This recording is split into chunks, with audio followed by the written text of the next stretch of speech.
Hello everyone, welcome back to our channel Arunodayam's biology. 15 days revision ప్లాన్లో మనం 5th డేలో ఉన్నాము. ఈరోజు డయాగ్రామ్స్ ప్రాక్టీస్ చేయాలి. ఓకే, మనకి డయాగ్రామ్స్ 1 మార్క్కి ఒక క్వశ్చన్, 4 మార్క్స్కి 1+1 అంటే ఇంటర్నల్ చాయిస్ ఇస్తాడు. ఇంటర్నల్ చాయిస్లో ఒక క్వశ్చన్ ఆన్సర్ చేయాల్సి ఉంటుంది, అంటే ఒక డయాగ్రామే డ్రా చేయాలి. సో టోటల్ మనకి ఇక్కడ 4 marks, 1 mark 1 mark, so 5 marks వస్తాయి. సో ఈరోజు ఈ రివిజన్లో మీకు 5 మార్క్ క్వశ్చన్ వస్తుందన్నమాట. ఓకేనా? అయితే డయాగ్రామ్ డ్రా చేయాల్సినప్పుడు కొన్ని రూల్స్ ఫాలో అవుతూ ఉండాలి. Do's and don'ts while drawing biology diagram అని ఆల్రెడీ నేను లాస్ట్ ఇయర్ ఒక వీడియో పోస్ట్ చేశాను. దాని లింక్ వచ్చేసి మీకు కమెంట్ సెక్షన్లో పెడతాను, ఎండ్ కార్డ్స్లో కూడా పెడతాను. సో ఒకసారి దాన్ని విజిట్ చేయండి, ఒకసారి వాచ్ చేయండి ఆ వీడియోని. సో డ్రా చేసేటప్పుడు ఏ రూల్స్ ఫాలో అవ్వాలి, ఏవి చేయకూడదు అనేది అందులో ఉంటుంది. ఓకేనా? నెక్స్ట్, ఇప్పుడు మనం ఫస్ట్ లెసన్ నుంచి ఈ 10 లెసన్స్లోనూ 4 మార్క్స్కి ఏమొస్తాయి అనేది మెయిన్గా నేను ఇచ్చాను. 1 మార్క్కి కూడా ఏం రావచ్చో ఇక్కడ మెన్షన్ చేశాను. సో అవన్నీ కూడా ఒకసారి చూసుకోండి. 4 మార్క్స్కి వచ్చే మెయిన్ డయాగ్రామ్స్ అన్నీ ప్రాక్టీస్ చేయండి. ఓకేనా? ఫస్ట్ లెసన్ న్యూట్రిషన్లో transverse section of leaf, very very important. Next, transverse section of chloroplast and human digestive system. ఈ 3 డయాగ్రామ్స్ 4 మార్క్స్కి ఇచ్చే ఛాన్స్ ఉంది. అండ్ 1 మార్క్ వచ్చేసరికి nutrition in amoeba and paramecium. So amoeba diagram ఇచ్చి ఇక్కడ ఏం జరుగుతుంది అని అడగచ్చు, న్యూట్రిషన్ ఇన్ అమీబా. ఓకే, లేదా పారామిషియం ఇవ్వచ్చు. సో అలా 1 మార్క్ అడగచ్చు. ఓకేనా? ఇది ఫస్ట్ లెసన్. సెకండ్ లెసన్ రెస్పిరేషన్లో respiratory system of man diagram, mitochondria diagram ఇస్తాడు. ఈ 2 మెయిన్ డయాగ్రామ్స్ 4 మార్క్స్కి ఇచ్చేవి. ఓకే, 1 మార్క్ వచ్చేసరికి బ్రీతింగ్ అండ్ స్వాలోయింగ్ అని మీకు ఒక డయాగ్రామ్ ఉంది. సో ఆ డయాగ్రామ్స్ ఇచ్చి ఇక్కడ ఏం జరుగుతుంది, బ్రీతింగా స్వాలోయింగ్ అని అడగచ్చు, అంటే ఎపిగ్లోటిస్ క్లోజా ఓపెనా అని. సో ఆ డయాగ్రామ్ ఒకసారి చూసుకోండి. గ్యాషియస్ ఎక్స్చేంజ్, ఓకే, ఆ క్వశ్చన్ అంత ఇంపార్టెంట్ ఏం కాదు, ఒకసారి నేర్చుకుని ఉండండి, చాలా చాలా easy. Gaseous exchange at alveolus level అని ఒకటి ఉంటుంది డయాగ్రామ్. సో డయాగ్రామ్ ఒకసారి చూసుకోండి. ఓకే, నెక్స్ట్ థర్డ్ లెసన్ ట్రాన్స్పోర్టేషన్లో internal structure of human heart, very very important. And next వచ్చేసి longitudinal section of root showing relationship of root and soil water అని ఒక diagram ఉంది కదా. ఓకే, ఆ డయాగ్రామ్ చాలా చాలా ఇంపార్టెంట్. ఓకే, నెక్స్ట్ వచ్చేసి మనకి 1 మార్క్కి బ్లడ్ వెజల్స్ ఉన్నాయి, arteries, veins, blood capillaries. So ఏదైనా ఒక బ్లడ్ వెజల్ ఇచ్చి అది ఏ బ్లడ్ వెజల్లో రికగ్నైజ్ చేయమనొచ్చు. ఓకే, లోపల లుమెన్ని బట్టి, చుట్టూతో ఉన్న వాల్ థిక్నెస్ని బట్టి మనం ఐడెంటిఫై చేస్తాం కదా బ్లడ్ వెజల్ ఏంటో. సో ఆ డయాగ్రామ్స్ ఒకసారి చూసుకోండి. ఓకే, నెక్స్ట్ వచ్చేసి excretion lesson, excretory system of man diagram, internal structure of kidney diagram చాలా చాలా ఇంపార్టెంట్. మనకి 2018లో ఒకసారి, 2016లో ఒకసారి సప్లిమెంటరీ ఎగ్జామ్స్లో అలా రిపీట్ చేస్తూ వచ్చాడు, చాలా చాలా important. Next structure of nephron, ఇది కూడా ఇంపార్టెంట్, 2015లో ఒకసారి ఇచ్చాడు, ఇంకా కొన్నిసార్లు ఎస్ఏ ఎగ్జామ్స్లో కూడా రిపీట్ అయింది. So internal structure of kidney, structure of nephron బాగా బాగా ప్రాక్టీస్ చేయండి. ఓకేనా?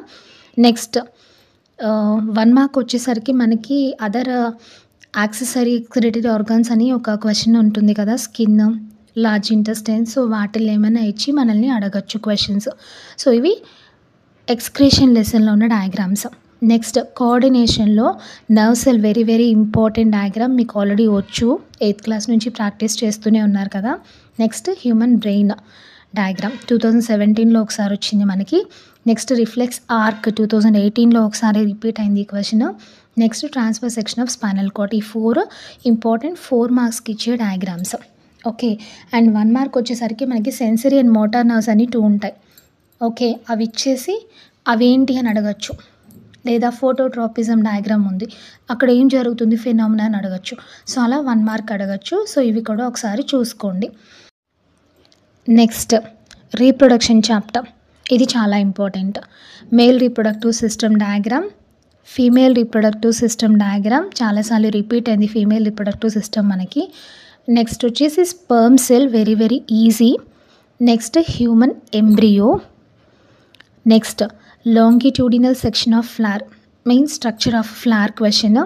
నెక్స్ట్ ఫర్టిలైజేషన్, దాని పక్కనే ఫీమేల్ గ్యామెటోఫైట్ ఉంటుంది. ఆ ఫీమేల్ గ్యామెటోఫైట్ సెపరేట్గా సింగిల్గా ఒకసారి ఇచ్చాడు. ఓకే, ఫీమేల్ గ్యామెటోఫైట్ ఒకటే డ్రా చేయమని కూడా అడుగుతాడు ఒక్కోసారి. సో ఆ ఫీమేల్ గ్యామెటోఫైట్ డయాగ్రామ్. ఇవి ఇంపార్టెంట్ మెయిన్ డయాగ్రామ్స్ 4 మార్క్స్‌కి ఇచ్చేవి. ఓకే. నెక్స్ట్ 1 మార్క్ వచ్చేసరికి మనకి మైటోసిస్‌లో ఏవో ఒక స్టేజెస్ ఇచ్చేసి ఇది ఏ స్టేజ్ ప్రొఫేజా, మెటాఫేజా, ఎనాఫేజా అని అడుగుతారు. సో, అందులో ఉన్న క్రోమోజోమల్ స్ట్రక్చర్‌ని బట్టి, వాటి ప్లేస్‌ని బట్టి మనం ఐడెంటిఫై చేయాల్సి ఉంటుంది. ఇంకా రెడ్ రిబ్బన్ ఇవ్వచ్చు. సో, వాడు రెడ్ రిబ్బన్ ఇచ్చి ఇది దేనికి సింబలైజ్ చేస్తుంది అని అడగొచ్చు. ఇంకా బర్త్ కంట్రోల్ మెథడ్స్ ఉన్నాయి. వాసెక్టమీ, ట్యూబెక్టమీ డయాగ్రామ్స్ ఇచ్చి ఇది ఏ బర్త్ కంట్రోల్ మెథడ్ అని అడగొచ్చు. సో, ఆ క్వెషన్స్ 1 మార్క్ ఇవ్వచ్చు. ఒకసారి చూసుకోండి. Okay. Next 7th lesson coordination in life ప్రాసెసెస్‌లో peristaltic movement of bolus question important. అదొక్కటే ఉంది 4 మార్క్స్‌కి. ఓకే. నెక్స్ట్ ఇంకా హెరిడిటీలో వాటిల్లో ఇంక ఏమి 4 మార్క్స్‌కి సంబంధించినవి లేవు. హోమోలాగస్ ఆర్గాన్స్ ఇచ్చి అక్కడ ఏం జరుగుతుంది, ఎవల్యూషన్ ఏంటి అని అడగొచ్చు 1 మార్క్‌కి. ఓకే. నెక్స్ట్ ఎన్విరాన్మెంట్‌లో కూడా ఏదైనా ఒక ఫుడ్ వెబ్ కానీ, ఫుడ్ చైన్ కానీ ఇచ్చేసి ఇక్కడ ప్రొడ్యూసర్ ఎవరు, సెకండరీ కన్జ్యూమర్ ఎవరు అలా అడగొచ్చు. లాస్ట్ లెసన్ న్యాచురల్ రిసోర్సెస్‌లో మనకి వచ్చేసి పై చార్ట్స్ ఉన్నాయి కదా! సో, ఆ పై చార్ట్స్ ఇచ్చి యాక్చువల్‌గా అవి ఇన్ఫర్మేషన్ స్కిల్స్‌కి సంబంధించినవి. లేదా ఇక్కడ కూడా పొరపాటున మనకి ఏవైనా వాల్యూస్ ఇచ్చేసి మనల్ని ఒక చార్ట్ డ్రా చేయమని కానీ, లేదా సస్టైనబుల్ డెవలప్‌మెంట్ పిక్చర్ ఇచ్చేసి అదేంటి అని కానీ అడగొచ్చు. ఓకేనా? ఇవి మనకి ఉన్న ఇంపార్టెంట్ డయాగ్రామ్స్ 5 మార్క్స్‌కి వస్తాయి. 1 మార్క్‌కి 1, 4 మార్క్స్‌కి 1+1 ఇంటర్నల్ చాయిస్‌లో బాగా ప్రాక్టీస్ చేయండి ఈరోజు. సో, ఈరోజు డే 5తో మనకి 5 డేస్ రివిజన్ అయిపోయింది. 30 మార్క్స్‌కి సంబంధించిన క్వెషన్స్ చదువుకున్నాం మనం. 30 మార్క్స్ బయాలజీ పేపర్ 50 అయితే 30 మార్క్స్‌కి సంబంధించిన క్వెషన్స్ అన్నీ కూడా మనం ఫినిష్ చేసేసుకున్నాం. ఇంకా నెక్స్ట్ 10 డేస్ మనం 20 మార్క్స్‌కి సంబంధించిన కాన్సెప్చువల్ అండర్‌స్టాండింగ్ క్వెషన్స్ చదవాలి. ఓకేనా? సో, ఈ 5 డేస్ కనుక మీరు థరోగా రివిజన్ చేసుంటే మీరు పాస్ అయిపోవడమే కాదు, అంతకన్నా ఎక్కువ మార్క్స్ 30 మార్క్స్ వస్తాయి మీకు బయాలజీలో. ఓకే. సో, ఇది ఈరోజు మన వీడియో. మీకు యూస్‌ఫుల్‌గా అనిపిస్తే లైక్ చేయండి. మీకు తెలిసిన ఫ్రెండ్స్‌కి షేర్ చేయండి. లైక్ చేస్తే నాకు తెలుస్తుంది మీకు యూస్‌ఫుల్‌గా ఉందా, నెక్స్ట్ వీడియో నేను ఎలా చేయాలి అనేది నాకు అర్థమవుతుంది మీ లైక్స్‌ని బట్టి. నెక్స్ట్ ప్రాక్టీస్ బాగా చేయండి డయాగ్రామ్స్.